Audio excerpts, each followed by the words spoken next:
Hello B lovers, ये हमारे इस मंगा का एक और नया पार्ट है। लाइक सब्सक्राइब जरूर कर लीजिएगा। विद दैट स्टार्ट करते हैं। हमें स्कूल दिखाया जाता है जहाँ क्लासरूम में बच्चे एक दूसरे से बातें कर रहे होते हैं। तभी कोई कहता है ऑल राइट सब शांत हो जाओ। आप सबकी जानकारी के लिए मैं बता देना चाहता हूँ, आज हमारा योनता एब्सेंट है क्योंकि वो सिक है। चलिए फिर हम आज क्लास में अपना बेस्ट देते हैं। ये सुन के सीईओ सोचता है क्या वो इतना सिक है कि वो स्कूल भी नहीं आ पाया। लेकिन योनता को देख के ऐसा लगता है कि वो वायरस कोई बीट अप कर दे। शायद हेल्थ और लुक्स दोनों अलग चीजें होती हैं। तभी क्लास में हुआंसो आते हुए कहता है हे योनता और उसे यहाँ से वहाँ ढूंढने लगता है। तभी सीओ कहता है योनताए आज स्कूल नहीं आया है क्योंकि वो सिक है। जो सुन के हुआंसो कहता है सिक, वो भी योनताए, आखिर क्या हुआ है उसे। सीओ कहता है मुझे भी पता नहीं है, होमरूम टीचर ने कहा कि वो सिक है। ये कहते ही उन दोनों के बीच में एक ऑकवर्ड साइलेंस हो जाती है। तभी हुआंसो कहता है अच्छा वैसे मैं इसके बारे में सोचूं तो मैंने सुना था कि तुम भी कुछ दिन पहले यहाँ पे क्लैप्स हो गए थे, तुम सिक थे क्या तुम अब ठीक हो। ये सुन के सीओ कहता है हाँ अब मैं पहले से ठीक हूँ। हुआंसो कहता है तुम्हें पता है मैं कितना सीरियसली शौक था मंडे को। योनताए तुम्हें ऐसे कैरी करके लेके जा रहा था ब्लैंकेट में जैसे कि एक पर जब ध्यान से देखा तो वो तुम थे। मुझे लगा कि योनताए ने फाइनली एक मर्डर कमिट कर दिया है। उसे अपने आप से ऐसे बात करता देख सीओ सोचता है ये लोग तो मुझसे नफरत करते हैं ना। पहले साल जब मेरा एडमिशन हुआ तो क्लास में हार्डली ही कोई मुझसे बात करता था। मुझे बस उन लोगों ने अप्रोच किया जो मुझे बुली करना चाहते थे। कुछ वो सीनियर्स भी जो अब ग्रेजुएट हो चुके हैं। वो ग्रुप था जो वो सिक लीड करता था सेकंड ईयर में। वो सिक ने उससे कहा था तुम्हें अगर ऐसे ही एक्ट करते रहे ना तो कोई तुम्हें पसंद नहीं करेगा। क्या एक सिंगल इंसान भी है जो तुमसे बात करता है। उसे घूरता देख योनसो कहता है तुम्हारा फर्स्ट पीरियड दूसरी क्लास में है ना, मुझे माफ करना मैं इतनी ज्यादा बातें कर रहा हूँ तुमसे, सॉरी। अब मुझे चलना चाहिए। और हाँ अगर तुम्हारे पास लंच करने के लिए कोई नहीं है तो क्या तुम हमें ज्वाइन करना चाहोगे। अगर तुम्हें ठीक लगे तो हमारे साथ लंच कर लेना। उसे ऐसे देख के सीओ सोचता है यहाँ तो योनताए भी नहीं है तो आखिर इंसान मुझसे इतना फ्रेंडली क्यों बिहेव कर रहा है। ये सच में वियर्ड फील हो रहा है मुझे। जैसे ही लंच ब्रेक हुआ हुआंसो सच में उसे लंच ब्रेक के लिए पूछने आया। हुआंसो नेचुरली ही सबके साथ दोस्ती कर लेता है। दूसरे मुझसे डिस्टेंस कीप किया करते थे, मुझे लगा था कि वो लोग मेरे साथ अनकंफर्टेबल फील करेंगे, पर क्योंकि हुआंसो मेरे साथ था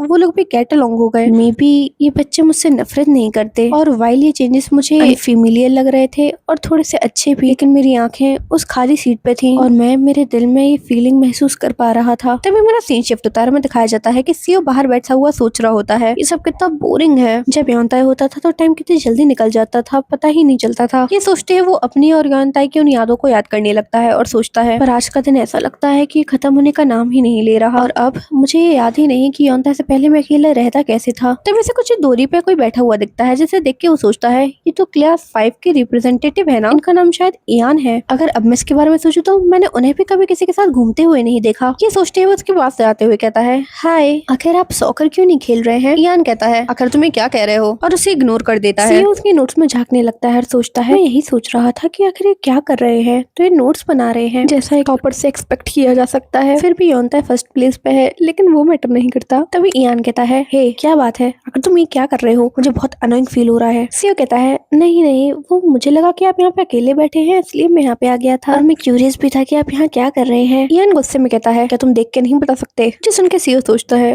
वो मुझे सच में बिल्कुल पसंद नहीं करते, लेकिन मैं बोर हो रहा हूँ इसलिए मैं यहाँ से जाना भी नहीं चाहता। तभी इयान कहता है आखिर वो तुम्हारा पपी कहाँ है, क्या उसने फाइनली तुम्हें कट ऑफ कर दिया है। सीओ कहता है कट ऑफ। इयान कहता है मेरा मतलब है फाइनली क्या वो तुमसे थक गया है। सीओ कहता है नहीं ऐसा नहीं है, एक्चुअली वो सिक है। और सोचता है उनको देख के लगता है मुझसे भी ज्यादा नफरत ये उससे करते हैं, पता नहीं ये योनताए से इतनी नफरत क्यों करते हैं। यस ये सब बस ग्रेड्स की वजह से है। क्या सच में ग्रेड्स इतने मैटर करते हैं कि किसी से नफरत की जा सके। और यही सोचते हैं वो उससे कहता है क्या ग्रेड सच में इतने मैटर करते हैं। इयान कहता है और नहीं तो क्या, ये ऑब्वियस है, वरना आखिर तुम स्कूल क्यों ही आते। अगर तुम अच्छे से जीना चाहते हो और अच्छे से पैसे कमाना चाहते हो ऐसी बुरी जगह पर तो तुम्हें पढ़ना ही होगा। उन बच्चों को देखो शॉर्ट टर्म फन के लिए अपना फ्यूचर सेक्रीफाइस कर रहे हैं और यहाँ मैं अपनी स्टडीज पे ध्यान देके उनसे बहुत बहुत आगे निकल जाऊंगा। जो सुन के सीओ कहता है सक्सेस आपके लिए बहुत ज्यादा इंपॉर्टेंट है ना। इयान कहता है और नहीं तो क्या, मुझे तो लगता है कि तुम्हें भी अब वेकअप हो जाना चाहिए और अपनी स्टडी पे ध्यान देना चाहिए। उस पागल इंसान को अपने आप को कंट्रोल करने मत दो। ये सुन के सीओ कहता है ऐसा नहीं है, हम बस साथ में घूमते हैं और अकेले रहने से तो काफी अच्छा होता है ये। जो सुन के इयान एक मिनट का पॉज लेता है और कहता है अब ये सब मैटर नहीं करता। ये सुन के सीओ उसकी तरफ देखता है और सोचता है जिस तरह उन्होंने कहा मुझे लगता नहीं है कि वो एक ऐसे खुश भी है। तभी सीओ कहता है आपने एक बार कहा था ना कि हमें दोस्त बनना चाहिए, क्या हम अभी भी बन सकते हैं। ये सुन के इयान कहता है क्या। सीओ सोचता है जैसे मैंने अपना स्कूल लाइफ एंजॉय करना चालू कर दिया है, अगर उन्हें भी कोई अच्छा इंसान मिल जाएगा दोस्त की तरह तो वो भी एंजॉय करने लगेंगे। इयान कहता है आखिर ये तुम क्या करने की कोशिश कर रहे हो। जहाँ तक मुझे याद है तुम भी वो थे जिसने मुझसे कहा था कि मेरी पर्सनैलिटी बहुत खराब है, तुम ऐसे इंसान के साथ दोस्ती नहीं करना चाहता है। अरे वो मैटर नहीं करता, अब तुम योनताए को ही ले लो, उसकी पर्सनैलिटी कौन सी कुछ खास है, पर हम दोस्त है ना। ये सुन के इयान कहता है तुम्हें पता है ना ऐसे सिचुएशन में दूसरे लोग ये कहते हैं कि आपकी पर्सनैलिटी अच्छी है पर तुम सच में बहुत ही ज्यादा ऑनेस्ट हो। जो सुन के सीओ कहता है हाँ लेकिन झूठ बोलना तो बुरी बात होती है ना। उसकी बात सुन के इयान थोड़ी सोच में पड़ जाता है और कहता है ठीक है, तुम्हें जो अच्छा लगता है वो करो, लेकिन अगर तुम मेरी स्टडीज के बीच में आए तो मैं कट ऑफ कर दूंगा तुम्हें। ये सुन के सीओ खुश हो जाता है और कहता है हाँ हाँ कर देना, और खुशी के मारे उसके कान अपने आप ही हिलने लगते हैं। कहता है वैसे मैं कुछ टाइम से इस चीज सोच रहा था, क्या तुम अपने कानों को छुपाना नहीं चाहते? आखिर तुम उन्हें बाहर क्यों निकाल के रखते हो? सीओ कहता है वो असल में मैंने अभी तक इन्हें पूरी तरह हाइड करना नहीं सीखा, और वो इस चीज उसे दिखाता भी है। उसका एक ईयर तो छुप जाता है लेकिन एक ईयर बाहर निकल आता है, जो देख के यान को हंसी आ जाती है और वो हुए कहता है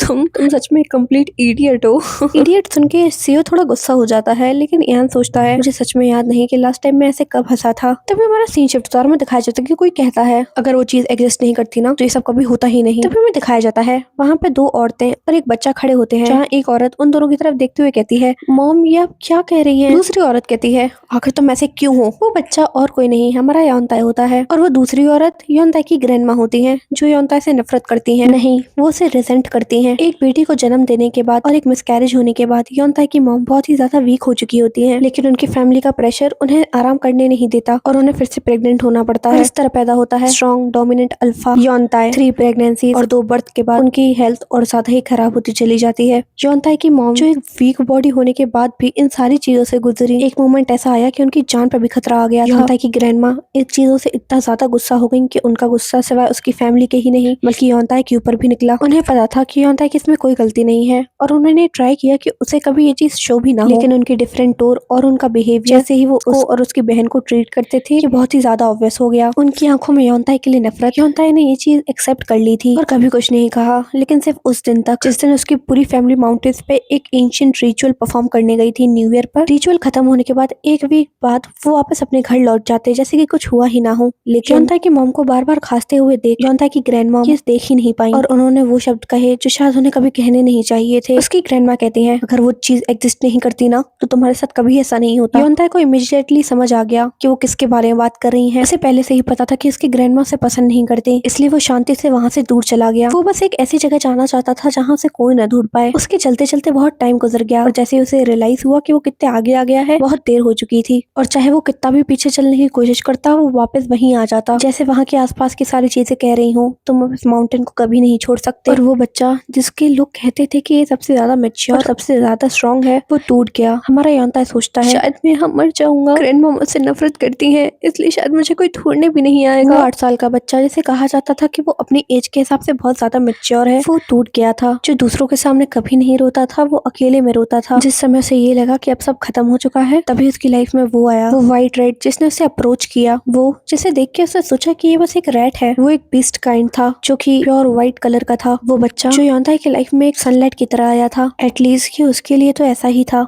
8 साल का योनताई जिसने पहली बार किसी इंसान को अपने लिए देखा और उसे इमीडिएटली फील हुआ कि ये मेरा है। इसे एक्सप्रेस करने का कोई क्लियर वे नहीं था। इमोशन सच में ट्रूली इमेजरेबल होते हैं। किसने सोचा था कि माउंटेन पर बिताया हुआ वो वक्त उसके दिल में ऐसे घर कर जाएगा। उसकी रूट उसे वैसे ही परेशान कर रही थी। सप्रेसेंट लेने के बाद भी ये बस थोड़ी देर के लिए ही ठीक होता है। योनताई बहुत ही तकलीफ में होता है और सोचता है मुझे ऐसा लग रहा है कि मेरे अंदर कोई चीज मुझे परेशान कर रही है, ये कितना अनोइंग है। आखिर वो ऐसे कैसे डिसअपेयर हो सकता है बिना मुझे अपना नाम बताए। इसके बारे में सोचने से ही मैं फ्रस्ट्रेटेड फील करता हूँ। मैं उसके पीछे एक डॉग की तरह घूमा हूँ उस माउंटेन पे बस उसका नाम जानने के लिए। 10 में से 9 बार मैंने उसका नाम पूछा है। जब भी मैं उसका नाम पूछता था वो वहाँ से भागने लगता था, लेकिन उसका वो अपीयरेंस वो सच में बहुत क्यूट था जो मुझे और ज्यादा फ्रस्ट्रेट करता है। जब मुझसे चीज नहीं कर पाता था और ना हो कि एक साइड में बैठ जाता था कि मेरी साइड देखता था, मुझे और ज्यादा परेशान करता था। ये सब सच में कितना अनोइंग था और प्यारा भी। वो एक रैट की तरह नहीं दिखता था। ऑर्डिनरी रैट हेयरलेस टेल के साथ होते हैं ना। तभी हमें दिखाया जाता है कि उसके फोन पे किसी का फोन आ रहा होता है। तभी हमारा सीन शिफ्ट होता है और स्कूल का दिन दिखाया जाता है जहाँ कोई किसी का वेट करते हुए कह रहा होता है आज तो स्कूल आएगा ना। ये सीए होता है जो सोचता है फ्राइडे को जो मैंने उसे मैसेज किए थे उसने मुझे उसका रिप्लाई भी नहीं दिया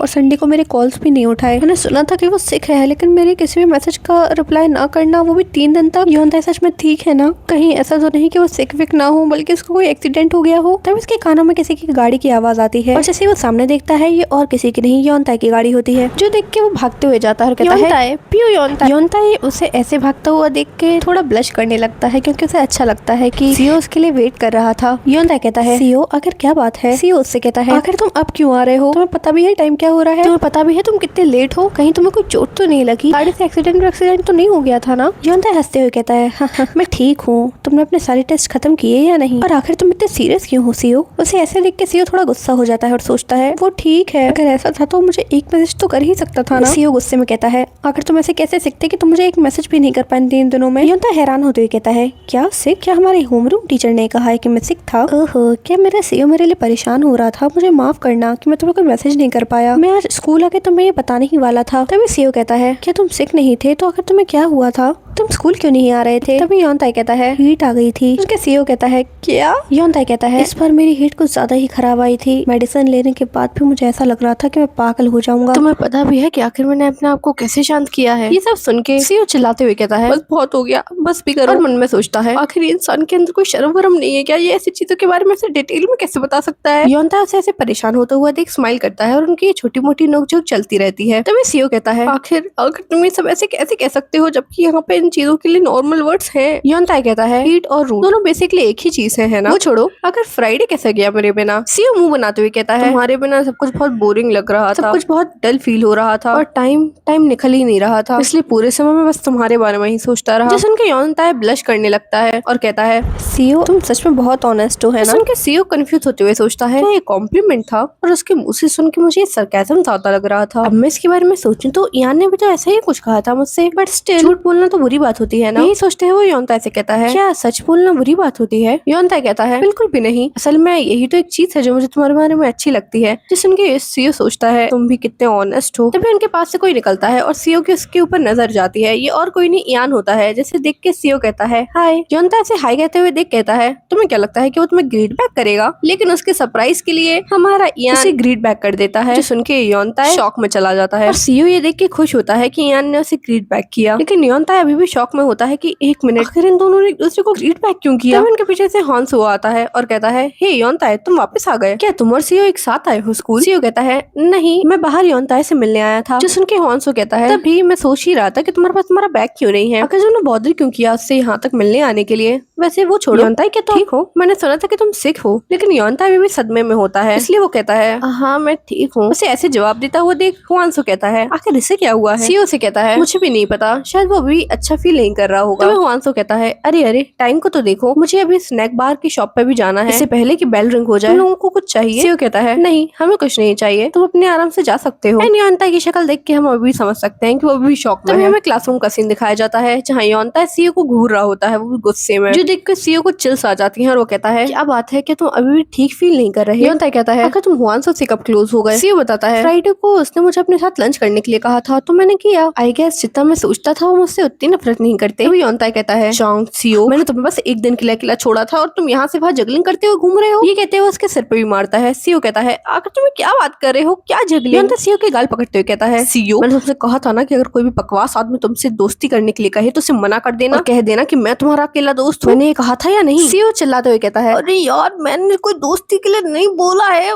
बस उन्होंने कहा कि हम गेट अलोंग हो सकते हैं। तभी योंताई कहता है, आखिर तुम मेरे साथ मजाक कर रहे हो, दोनों एक ही चीज है। सीओ से पीछे हटते हुए कहता है, मुझे दर्द हो। तभी योंताई से पकड़ते हुए कहता है, तुम हो वो जिसने मुझे पहले बिट्रे किया है। आखिर किसने बोला था तुम्हें कि तुम मेरे अलावा किसी और को भी दोस्त बना सकते हो? सीओ कहता है, तुम ही ने तो कहा था कि दोस्त वो होते हैं जिनको तुम सच में लाइक करो, वरना वो बस वेस्ट ऑफ टाइम होते हैं। योंताई से छोड़ते हुए कहता है, समझा, तो मैं ही हूँ ना जैसे तुम लाइक करते हो, तो तुम सिर्फ मुझे पसंद करते हो ना? तुम उस व्हाइट हेयर गाय और ली हुआंसो को पसंद नहीं करते ना? जो सुन के सीओ पॉज हो जाता है और शॉक हो जाता है, जो देख के योंताई कहता है, सी, तुम मुझे आंसर तक नहीं दे पा रहे हो और यहाँ मैं हूँ जो सिर्फ तुम्हें पसंद करता है। मेरी लाइफ कितनी खराब है, लगता है तुम्हारे लिए हमारी दोस्ती बस एक दिन की थी। उसकी ऐसी बातें सुन के सीओ थोड़ा परेशान हो जाता है और कहता है, लेकिन तुम दूसरों से अलग हो। और उसके कान के पास जाते हुए कहता है, मैं बस तुम्हारे साथ ही रहना पसंद करता हूँ। जो सुन के योंताई को थोड़ा अच्छा फील होता है। हमें थोड़ी देर बाद का सीन दिखाया जाता है जहाँ क्लासरूम में योंताई की किताब में सीओ झांक रहा होता है बार बार और सोचता है, मुझे आगे का कुछ दिख ही नहीं रहा, तो मैं योंताई की किताब में ही देख लेता हूँ। और उसे इतने पास देख के योंताई शर्मा रहा होता है। सीओ का ध्यान इसका ध्यान योंताई के हाथों पे जाता है और वो सोचता है, योंताई के हाथ कितने बड़े हैं कंपेयर टू मी, और इसकी स्किन टोन भी मुझसे थोड़ी सी डार्क ही लगती है। ये इस वजह से है क्योंकि एक ब्लैक पैंथर है? ये सब सोचते हुए उसके हाथ को घूरने लगता है,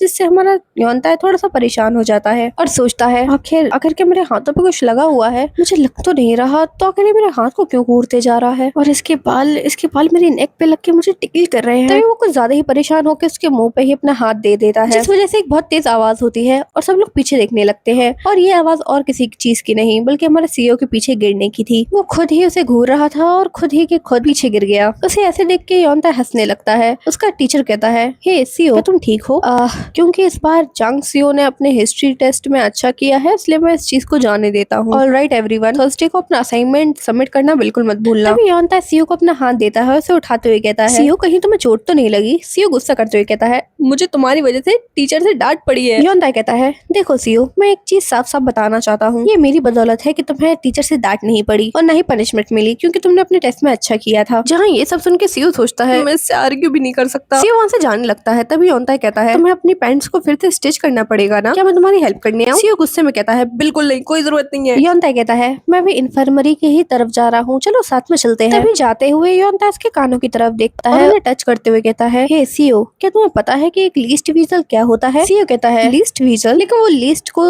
स्टील सुन लेता है और सोचता है, स्टील वीजल, ये तो सच में मुझे लगता है कि बहुत ज्यादा ही पावरफुल होगा और स्ट्रॉन्ग भी। और कहता है, क्या सच में ऐसा कोई वीजल होता है? मैंने इसके बारे में कभी नहीं सुना। आखिर किस टाइप का वीजल होता है? बताता है, वो रेगुलर वीजल्स के मुकाबले को ज्यादा ही छोटा होता है। मैंने ये भी सुना है कि वो विंटर्स में अपना कलर भी चेंज करते हैं व्हाइट में। जो सुन के सीईओ अपनी जगह की जगह रुक जाता है और कुछ सोचते हुए कहता है, विंटर्स में वो अपना कलर चेंज कर लेता है? योनता कहता है, हाँ, लेकिन मैंने सुना है कि कोरिया में यहाँ पे वो ज्यादा मोट नहीं करते। ये बहुत ही ज्यादा इंटरेस्टिंग है ना? तो सीईओ, क्या तुम एक रेगुलर वीजल हो? ये सुन के सीईओ थोड़ी शॉक में चला जाता है और सोचता है, नहीं, मैं एक रेगुलर वीजल हूँ, है ना? ऐसा नहीं हो सकता। लेकिन तभी योनता है उसके पास आते हुए कहता है, हे सीईओ। सीईओ चलाते हुए कहता है, मैं एक रेगुलर वीजल हूँ। योनता कहता है, ऐसा क्या? सीईओ मन में सोचता है, ऑन पेपर तो मैं रेगुलर वीजल ही हूँ। आखिर योनता मुझसे अचानक से ये सब क्यों पूछ रहा है? क्या ऐसा हो सकता है कि उसने कुछ चीज से शक कर ली हो, उसने कुछ नोटिस कर लिया हो? तभी योनता कहता है, घर जाके एक बार ट्राई करना, कलर चेंज नहीं करता। योनता कहता है, हाँ, क्योंकि आप तो बस एक रेगुलर वीजल है ना? तभी सीईओ सोचता है,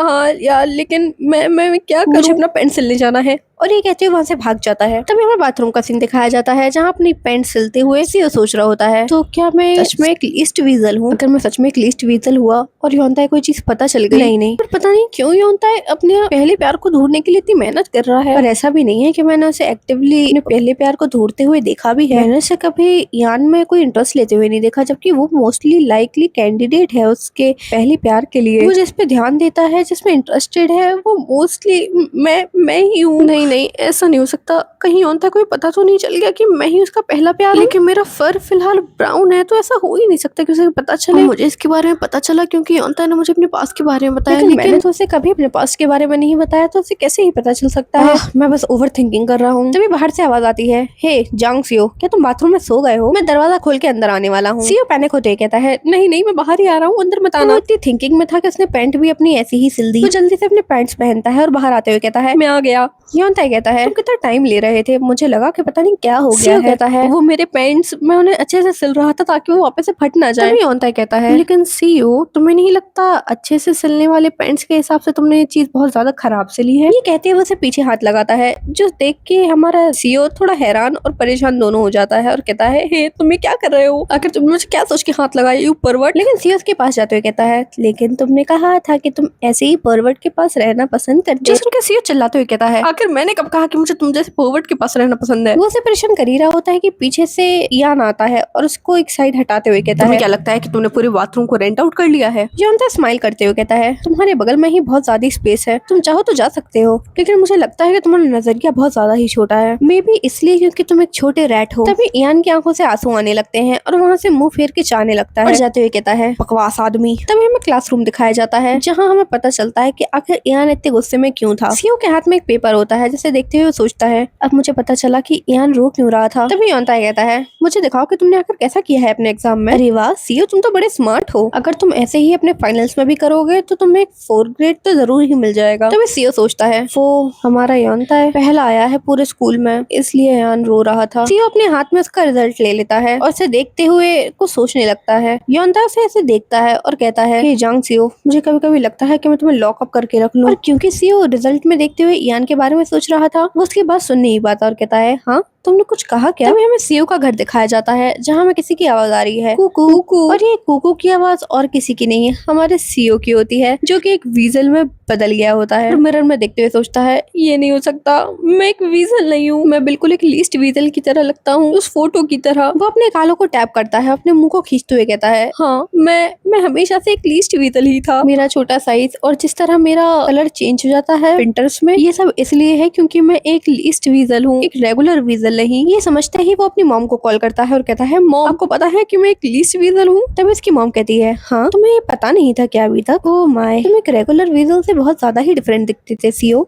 मुझे लगा अभी तक तुमने ये चीज फिगर आउट कर ली होगी। जो सुन के सीओ सोचता है, मैंने देखा है वैरायटी शोज पे वीजल्स को, लेकिन मुझे लगा शायद मेरा कलर थोड़ा सा डिफरेंट है उनसे, और मेरे सारे ऑफिशियल डॉक्यूमेंट्स पे भी वीजल ही लिखा है, तो मैंने कभी डाउट ही नहीं किया। मॉम कहती है, बहुत ज्यादा डेंजरस हुआ करता था ये, पहले रेयर बीस्ट किंग्स को किडनैप करके ओवरसीज सोल्ड कर दिया जाता था, इसलिए हमने डिसाइड किया कि हम तुम्हें एक वीजल की तरह रजिस्टर करेंगे, जस्ट इन केस कि तुम पे कभी कोई दिक्कत ना आए। जिसके के सीओ सोचता है, ओ माय गॉड, मैं एक नॉर्मल वीजल नहीं, मैं एक एस रैंक का रेयर वीजल। मैं इस बारे में जल्द से जल्द योनताए को बताना चाहता हूँ। लेकिन तभी इसकी मॉम कहती है, एनीवेज यंगेस्ट, तुम एक्साइटेड हो मैं जानती हूँ, लेकिन इसका मतलब ये नहीं कि तुम हर किसी को ये चीज बताते फिरो। Got it? सीओ कहता है, ठीक है। उसकी मॉम कहती है, that's like my good boy, लेकिन अगर पॉसिबल हो तो अपने दोस्तों को भी ये चीज बताना मत। हमें स्कूल का पीटी रूम दिखाया जाता है जहाँ पे सीओ सोच रहा होता है। उस बारे में बात करने के बाद उसने एक भी बार मुझसे लीस्ट वीजल का जिक्र नहीं किया है, लेकिन उसे ऐसे शांत देखना मुझे और ज्यादा नर्वस फील करवा रहा है। वेल ऐसा हो ही नहीं सकता कि उसे पता हो कि मैं एक लीस्ट वीजल हूँ, और हम बहुत टाइम पहले मिले थे तो उसने कभी मुझे मोल्ड करते हुए भी नहीं देखा था, और मेरे सारे ऑफिशियल डॉक्यूमेंट्स में भी यही लिखा है कि मैं एक रेगुलर वीजल हूँ। और ऐसा नहीं है कि उसने मेरे रिकॉर्ड देखे होंगे, है ना? बस प्रिटेंड करते हैं कि उसे मैं नहीं जानता, या फिर मैं जानता ही नहीं किसी बारे में। लेकिन तभी होता ऐसे अपने हाथों से पकड़ता है और ऊपर बिठाते हुए कहता है, हे सीओ, आखिर क्या बात है? कुछ ऐसा है ना जो तुम मुझे बताना चाहते हो? उसे ऐसे अपने आप से सवाल करता हुआ देख सीओ अपना चेहरा नीचे करते हुए कहता है, हे क्या तुम्हें लगता है कि तुम्हारा पहला प्यार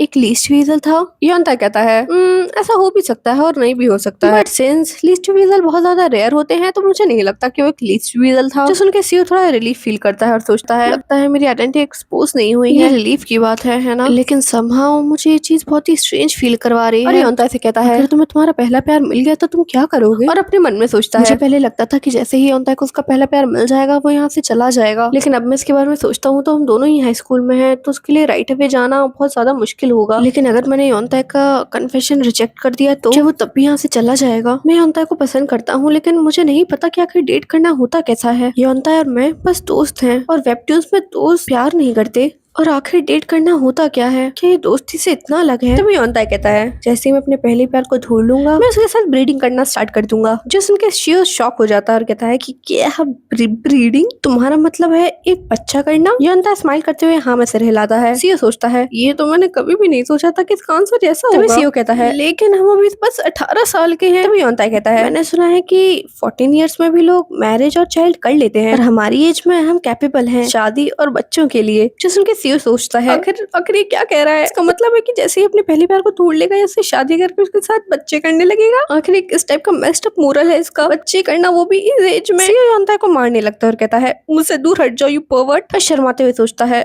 मैं बिल्कुल भी योनताए को पता नहीं लगने दे सकता कि मैं ही उसका पहला प्यार हूँ। तभी हमारा सीन शिफ्ट होता है, हमें क्लासरूम का सीन दिखाया जाता है जहाँ एक पत्ती हमारे सीओ के हाथ पे आके रुक जाती है, और सीओ नींद की वजह से यहाँ से वहाँ हो रहा होता है। योनताए उसे प्यार से देखते हुए सोचता है, खाना खा के फिर दौड़ के और फिर खाना खा के उसे नींद नहीं आएगी तो क्या होगा? आज उसने 2 स्कूल लंच, एक एप्पल और एक फ्रूट का लंच बॉक्स खाया, और वो लोग एक प्रॉपर वॉक के लिए भी गए। तभी सीओ नीचे गिरने वाला ही होता है कि योनताए अपने हाथ से उसका चेहरा पकड़ लेता है और अपने मन में सोचता है ये कितना वार्म है। शायद ये इसलिए है क्योंकि उसकी पूरी एनर्जी उसकी बॉडी में ओवरफ्लो कर रही है। सीओ का चेहरा आराम से टेबल पे रख देता है और खुद भी दूसरी टेबल पे सिर रख के लेट जाता है, और सीओ को देखते हुए सोचता है, मेरे दिमाग का एक पार्ट चाहता है कि मैं उसे बहुत ज्यादा परेशान करूं, लेकिन दूसरा पार्ट उसे बस ऐसे ही पीसफुली सोता देखना चाहता है। चांग सीओ, तुम्हारे साथ ये सारी चीजें इतनी कॉम्प्लिकेटेड क्यों होती जा रही हैं? ये कहते हुए वो उसके चेहरे के पास अपना हाथ ले जाता है और उसकी लिप्स को टच करता है, जिस वजह से सीओ की आंख खुल जाती है और वो झटके से नीचे गिर जाता है। योनताए का टच फील करते ही सीओ का चेहरा लाल पड़ जाता है, जो देख के यौनता लगता है और कहता है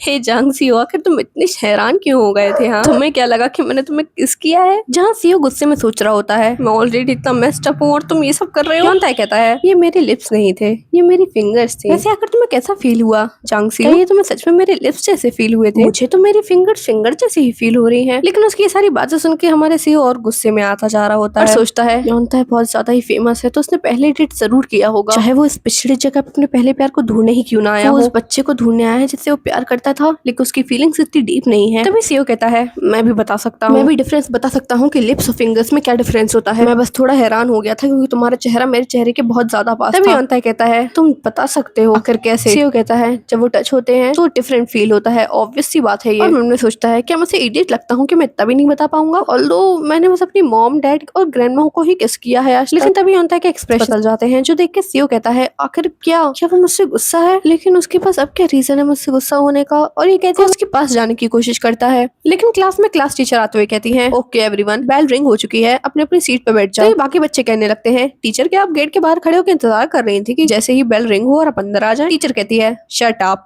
और बैठ जाओ। लेकिन क्लास के टाइम पे सियो को चिल्स आ रहे होते हैं और उसे लगता है कि यौनता किसी न किसी बात से तो उससे बहुत बहुत बहुत ज्यादा गुस्सा है। और मन में सोचता है ये इंसान अपने फेरोमोन्स को अच्छे से सरपास कर सकता है, तो क्या ये मुझे अपने फेरोमोन्स की वजह से मारना चाहता है? थोड़ी देर बाद बेल बज जाती है और यौनता सीट से उठ के कहीं जाने लगता है। सियो पीछे से चिल्लाता है यौनता रुको, मेरी बात सुनो। और मन में सोचता है उसने मेरी आवाज सुनी थी तो आखिर वो क्यों नहीं रुक रहा है? तभी वो उसका हाथ पकड़ लेता है और कहता है यौनता आखिर क्या बात है? क्या मुझसे कोई गलती हुई है? आखिर तुम मुझसे इतना गुस्सा क्यों हो? आखिर मुझे पता कैसे चलेगा अगर तुम मुझे बताओगे नहीं तो? तभी यौनता कहता है जांग सियो, क्या तुमने कभी किसी को डेट किया है? तभी सियो कंफ्यूज होते हुए कहता है डेट? जब तक तुम नहीं आए थे तो मेरा तो कोई दोस्त भी नहीं था, तो डेट कैसे करूंगा? तभी यौनता गुस्सा करते हुए कहता है अगर ऐसा है तो आखिर तुम्हें कैसे पता है कि लिप्स और फिंगर का टच अलग होता है? तभी सियो कहता है आखिर मुझे कैसे पता नहीं होगा? क्या तुम जब छोटे थे तुमने अपनी कभी मॉम और डैड को किस नहीं किया? सुनते ही यौनता हंसने लगता है और कहता है तो तुम्हारा मतलब ये था कि जांग सियो क्या ऐसा कुछ है जो तुम खाना चाहते हो? जिस सुनके सियो कहता है लेकिन अब तो तुम मुझसे गुस्सा थे ना? यौनता कहता है गुस्सा? आखिर मैं तुमसे गुस्सा क्यों होगा? आखिर तुमने गलत किया ही क्या है? और यही कहते हो वहां से जाने लगते हैं। विद दैट ये पार्ट यही खत्म होता है। सॉरी गाइस, इस बार मेरा जो ब्रेक था कुछ ज्यादा ही हो गया